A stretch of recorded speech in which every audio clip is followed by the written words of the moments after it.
নির্বাচনের দিন কেন্দ্র পরিদর্শনের জন্য একবার দয়রামপুরের মধ্যে এসেছিলাম। নির্বাচনের আগে অনেক কথা দিয়ে গেছি, কথা বলে গেছি, আশ্বস্ত করে গেছি, আপনাদের আস্থা অর্জনের চেষ্টা করেছি। আপনারা সেই আস্থা নিজেদের ভিতরে ধারণ করেছেন এবং আমাকে বিশ্বাস করে আমাকে সেই জায়গায় পাঠিয়েছেন যেখান থেকে আমি আপনাদের জন্য প্রতিনিধিত্ব করতে পারি। আপনাদের প্রতি কৃতজ্ঞতা জানানোর ভাষা আমার নেই। আপনাদের সন্তান হিসেবে আমি জানি ইদানিং ফোন আমি কম ধরতে পারি, সকাল থেকে রাত পর্যন্ত মাথার মধ্যে সারা দেশের চিন্তা তো থাকেই, তবে অধিকাংশ জায়গা দখল করে থাকে লালপুর বাগাতিপাড়া। কোন জায়গায় কি কাজটুকু করলে লালপুর বাগাতিপাড়ার কি কাজ আমি করতে পারবো, এই চিন্তায় 24 ঘন্টা থাকি আমি। আপনাদের কাছে এসছি আজকে। দয়রামপুরে আমরা একটি খাল খনন কর্মসূচি উদ্বোধন করলাম। আমি একটা কোদাল দিয়ে একটা কোপ মেরে আমি বাহাবা নিয়ে চলে যেতে চাই না। আমি তো এখান থেকে পুরো খালটা কাটতে পারবো না, কিন্তু এই খালটা পুরোটা কেটে সুন্দর করে শেষ করাটা হচ্ছে খুব প্রয়োজনীয় একটি কাজ। প্রশাসন আপনাদেরকে সহযোগিতা করবে। এই খাল কাটার মাধ্যমে এই জায়গাটার উন্নয়ন হবে, অনেক মানুষের কর্মসংস্থান হবে। এই খাল কাটার মাধ্যমে এখানে সেচের পানির ব্যবস্থা হবে, বৃষ্টির পানি ধরে রাখতে পারবো, মাছ চাষ করতে পারবো, আমাদের কৃষি কাজে সহযোগিতা হবে, অনেকগুলো কাজ হবে। আমরা অনেক উন্নয়নের গল্প শুনেছি না বিগত 17 বছর ধরে, যে বাংলাদেশ লন্ডন আমেরিকা সিঙ্গাপুর হয়ে গেছে, কিন্তু সেই উন্নয়নের ছোঁয়া আমরা কেউ পাইনি। আমাদের সরকার চেষ্টা করছেন যে উন্নয়নই বাংলাদেশে হোক না কেন সেই উন্নয়ন শুরু হবে গ্রাম থেকে, কারণ বাংলাদেশের গ্রামগুলো যদি বাঁচে তাহলে বাংলাদেশ বাঁচবে। তো বাংলাদেশের গ্রামকে বাঁচাতে হলে কি করতে হবে? নারীদেরকে উন্নত করতে হবে, যুবকদেরকে উন্নত করতে হবে, কর্মসংস্থানের ব্যবস্থা করতে হবে, কৃষি ক্ষেত্রকে উন্নত করতে হবে, মাছ চাষীদেরকে উন্নত করতে হবে, আমাদের নদী নালা খাল বিলগুলোকে সংস্কার করতে হবে। করতে হবে না এগুলো? এই কাজগুলো কি শুরু হয়েছে আমাদের? একটু চিন্তা করে দেখি তো। নারীদের জন্য ফ্যামিলি কার্ড শুরু হয়েছে, কৃষকদের জন্য কৃষি কার্ড শুরু হয়েছে, খাল খনন কর্মসূচি শুরু হয়েছে, কৃষকদের জন্য 10,000 টাকা করে কৃষি ঋণ মওকুফ শুরু হয়েছে। সরকার দায়িত্ব নিছে কয়দিন হইল? 2 মাসের কয়েকটা দিন বেশি। আপনারা বলতে পারবেন যে অন্য জায়গায় শুরু হয়েছে, আমার এখানে তো শুরু হয় নাই। এটা ঠিক, পর্যায়ক্রমে বাংলাদেশের ঘরে ঘরে উন্নয়নের ছোঁয়া লাগবে। আমরা চেষ্টা করছি যত দ্রুত সম্ভব আপনাদের কাছে সেই বার্তাটুকু পৌঁছাতে, যে আপনারা যেই বিশ্বাস নিয়ে বাংলাদেশ জাতীয়তাবাদী দলকে এবং ধানের শীষকে জয়যুক্ত করে সংসদে পাঠিয়েছেন, সংসদে কেবল আপনাদেরই কথা বলা হয়, আপনাদের উন্নয়নের কথা বলা হয়। আপনারা বলতে পুরো বাংলাদেশকে আমরা বোঝাচ্ছি। আপনাদের কাছে একটি অনুরোধ আমি রাখতে চাই, আপনারা আপনাদের সন্তানদের দেখভাল করুন। আমাদের এই লালপুর বাগাতিপাড়াতে একটি মহা সমস্যা হচ্ছে মাদক, একটি বড় সমস্যা হচ্ছে হ্যাকিং, ইমো হ্যাকিং এবং অনলাইন জুয়া। এই বিষয়গুলো কারা করে? যারা করে তারা হচ্ছে আমাদেরই সন্তান। পাশের বাড়ির ছেলেটা করছে জন্য আমি যেন চোখ বন্ধ করে না থাকি, কারণ পাশের বাড়ির ছেলেটার সংস্পর্শে এসে কিন্তু আমার ছেলেটা বা মেয়েটা ওই একই অপকর্মে লিপ্ত হবে খুব শিগগিরই। এবং যদি আমি সমস্ত রাস্তাঘাট পাকা করে দিই, সমস্ত স্কুল কলেজ 4তলা 5তলা করে দিই, সমস্ত জায়গায় মাছ চাষ করি, কোনো উন্নয়ন হবে না যদি আমার ঘরে অশান্তি থাকে। হবে? আমার সন্তান যদি অশান্তি করে ঘরে, আমার সন্তান যদি মাদকাসক্ত হয়ে ঘরে এসে বাবা মার গায়ে হাত তুলে, আমার কোন উন্নয়ন কাজে আসবে বলেন তো? ইদানিং কিছু বাবা মা আছি আমরা, দেখি যে আমার ছেলের বয়স বা মেয়ের বয়স 22, 23, 24 বছর, আমার হাতে কাঁচা টাকা নিয়ে এসে দিচ্ছে, আমি দালান তুলতেছি, খুব খুশি হয়ে যাই। কিন্তু এই 22, 23, 24 বছরের ছেলেটা কি দিয়ে এই কাঁচা টাকাটা ইনকাম করছে এটা আমরা খেয়াল করি না। এই কাঁচা টাকা ইনকাম করার উপায় হচ্ছে অনলাইন জুয়া, মাদকের অবৈধ ব্যবসা এবং ইমো হ্যাকিং।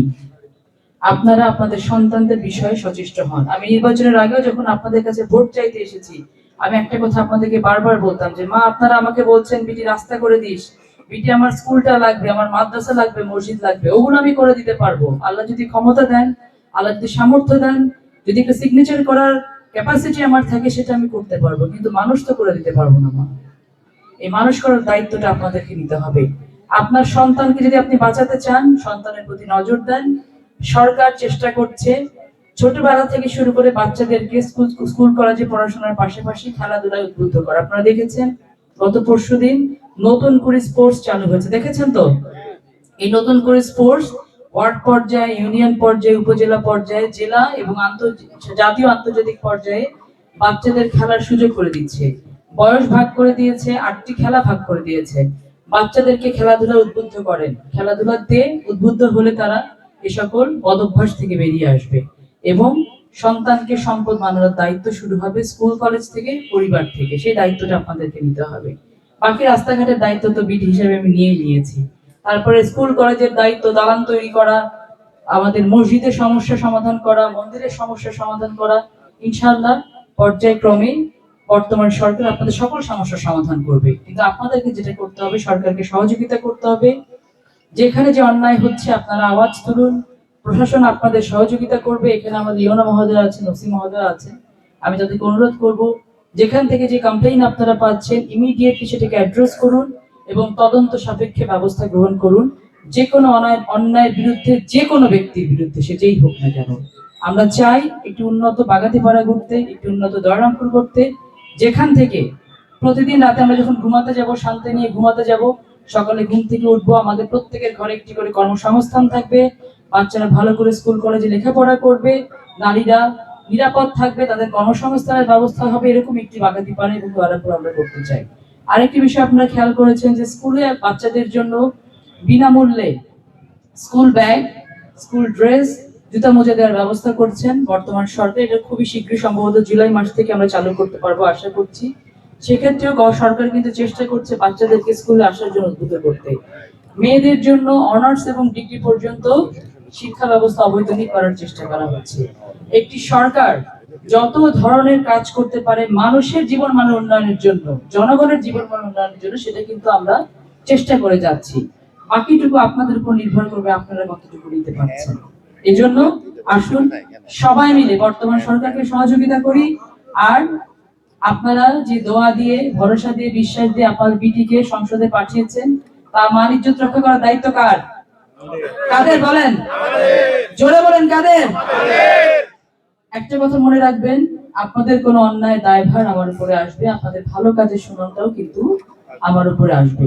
এই কারণে আপনারা যদি চান যে আপনার সন্তান দেশের জন্য কাজ করে যাক, তাহলে আপনাদেরকে নিজের জায়গাটাকে পরিষ্কার রাখতে হবে। আমি রাজনৈতিক নেতৃবৃন্দের কাছে উদাত্ত আহ্বান জানাতে চাই, আমরা মাঠে মাঠে স্লোগান বহু দিয়েছি, রাজপথ কাঁপিয়েছি, এখন হচ্ছে দেশ গড়ার কাজে আমাদের সহযোগিতা করতে হবে। আপনারা নিজেরা কোনো অন্যায় লিপ্ত হবেন না, অন্যায়কে প্রশ্রয় দিবেন না। আমার চোখ চারিদিকে আছে, যে যেই ধরনের অন্যায় করছেন সমস্ত কিছু আমার নজরদারি থাকবে। প্রত্যেকের বিরুদ্ধে ব্যবস্থা গ্রহণ করা হবে। আপনারা যদি মনে করে থাকেন যে বহুদিন ধরে বিএনপি করে এসেছি, নির্যাতিত হয়েছে, নিপীড়িত হয়েছে, এই জন্য আমাকে লাইসেন্স দেওয়া হয়েছে নির্যাতন করার এবং নিপীড়ন করার, তাহলে আপনারা ভুল ভাবছেন। এই দেশ, এই সরকার সকলের। বর্তমান সরকার উন্নয়নের ছোঁয়া পৌঁছে দিতে, উন্নয়নের যে বার্তা সেটা পৌঁছে দিতে চায় প্রত্যেকটা ঘরে, দল মত নির্বিশেষে সকলের জন্য। এখানে দলের বিরুদ্ধে দলকে মনে করে বিভেদ করা হবে না, কে কোন নীতি আদর্শ করছে বিভেদ করা হবে না, কে কোন ধর্মে বিশ্বাসী বিভেদ করা হবে না। যে উন্নয়ন প্রকল্পগুলো আছে সমানভাবে যেন সকলের মাঝে এটা পৌঁছে দিতে পারে। প্রত্যেকে বেনিফিশিয়ারি, যে যেটার জন্য যোগ্য, যার যেটা প্রয়োজন তার কাছে যেন পৌঁছে দিতে পারে, সেই ব্যবস্থা কিন্তু সরকার করছে। মাঝখান থেকে যারা এটাকে বাধাগ্রস্ত করার চেষ্টা করবেন, প্রত্যেককে কিন্তু এটার জন্য ভুগতে হবে। এটা আমি আজকে বলে গেলাম। সকলে ভালো থাকবেন।